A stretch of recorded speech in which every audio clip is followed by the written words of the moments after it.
शिक्षा कैसे सुधरेगा? तो पहले आप समझिए कि शिक्षा की बदहाली है क्यों। जिससे पूछेंगे तो कहेगा कि भैया शिक्षा इसलिए बदहाल है कि स्कूल में खिचड़ी बन रहा है। कुछ लोग बताते हैं कि शिक्षकों की क्वालिटी बहुत खराब है, नियोजित शिक्षक सबको तो कुछ आइए नहीं रहा है पढ़ाने, इसीलिए शिक्षा बर्बाद हो गया। ये दोनों पूरा सत्य नहीं है। अगर सिर्फ खिचड़ी बांटने से बिहार की व्यवस्था खराब हो जाती तो आप जानकारी के लिए समझ लीजिए कि खिचड़ी सिर्फ 6वीं क्लास तक के स्कूल में ही बांटा जा रहा है। तो 6वीं क्लास से ऊपर के विद्यालय में पढ़ाई क्यों नहीं हो रही? वहां तो खिचड़ी नहीं बट रहा है। और अगर आपको लगता है कि ना भैया नियोजित शिक्षकों के खराबी से पढ़ाई की व्यवस्था खराब हो गई, तो आप हमको बता दीजिए कि पटना साइंस कॉलेज में क्यों पढ़ाई नहीं हो रही, पटना कॉलेज में क्यों नहीं पढ़ाई हो रहा है, लंगर सिंह कॉलेज में क्यों नहीं पढ़ाई हो रहा है, आपके भागलपुर के कॉलेज में क्यों नहीं पढ़ाई हो रहा है? वहां तो नियोजित शिक्षक नहीं है।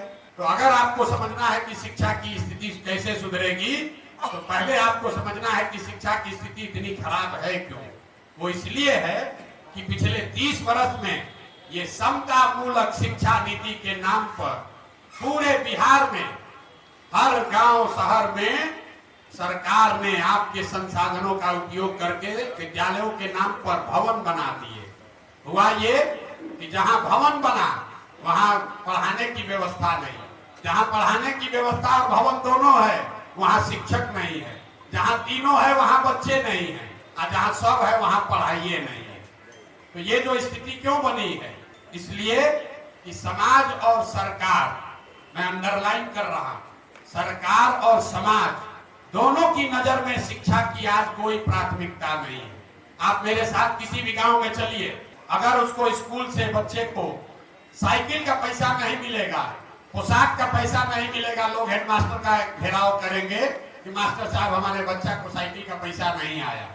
लेकिन उसी विद्यालय में पूरे साल अगर गणित का क्लासे नहीं लगा तो भी कोई पूछने वाला नहीं। तो समाज और सरकार दोनों के लिए शिक्षण संस्थाएं जो हैं वो सरकारी लाभ बांटने और पाने का जरिया बन गई है। इसीलिए ये दुर्दशा है। अब जन सुराज इसको कैसे सुधारेगा? हम लोग के पास कोई मैजिक बुलेट नहीं है, एक दिन में नहीं सुधरेगा। लेकिन जो बिहार की स्थिति है इसमें शिक्षा व्यवस्था सुधारने का एक पहलू आपको बताएंगे। प्राइमरी एजुकेशन को बिहार में कैसे सुधारा जाए, इसका जो मॉडल बनाया गया है, पूरे बिहार में हर साल 50,000 करोड़ रुपया शिक्षा के नाम पर खर्च होता है। याद रखिए, इसी गरीब बिहार में शिक्षा का बजट है 50,000 करोड़ रुपया। तो जो जितने विशेषज्ञ हैं वो बता रहे हैं कि अगर इसमें से 1/3 बजट 15,000 करोड़ रुपया अलग से निकाल लिया जाए, तो आपने नाम सुना होगा, एक विद्यालय होता था नेतरहाट। एक नेतरहाट से 1500 से ज्यादा IAS IPS बने हैं। नेतरहाट प्राइवेट स्कूल नहीं था, उसको बिहार की सरकार चलाती थी, यहीं के शिक्षक उसका संचालन करते थे।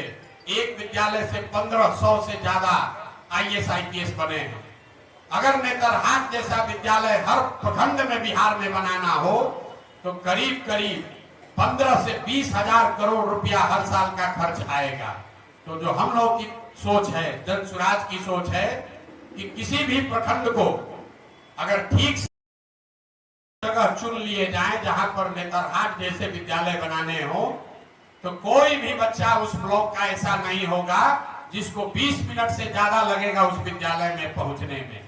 जैसे आप शहरों में देखते हैं, आपके घर के बगल में विद्यालय हो ये जरूरी नहीं है, लेकिन आपको मालूम है कि विद्यालय यहाँ से आधे घंटे दूर है, स्कूल बस से आपका बच्चा जाता है, वहां पढ़ता है। तो जन सुराज का मॉडल ये है कि हर गांव में स्कूल बनाने के बजाय प्रखंड के स्तर पर 5 विश्व स्तरीय विद्यालय बनाए जाए और बाकी लोगों को बस की सुविधा दी जाए ताकि लोग अपने बच्चों को लेकर स्कूल तक पहुंच सके। एक शब्द में अगर ये बताएं, स्कूल को हर गांव बच्चे तक पहुंचाने के बजाय बच्चों को स्कूल तक पहुंचाने की व्यवस्था पूरे दुनिया में यही व्यवस्था है। और अगर अलग से संसाधन न भी हो, अभी जो व्यवस्था है इसमें 15,000 करोड़ रुपया हर साल खर्च करेंगे तो आने वाले 5 वर्ष में हर प्रखंड में 5 नेतरहाट के जैसा विद्यालय बनाकर दिया जा सकता है। तो ये जन सुराज का मॉडल है कि अगर हम लोग को अवसर मिला, जन सुराज को अवसर मिला, तो हर साल प्रखंड के स्तर पर एक नेतरहाट के स्तर का विद्यालय जरूर बनाया जाएगा, ताकि आने वाले 10 वर्ष में हर प्रखंड में कम से कम 10 विश्व स्तरीय विद्यालय जरूर हो।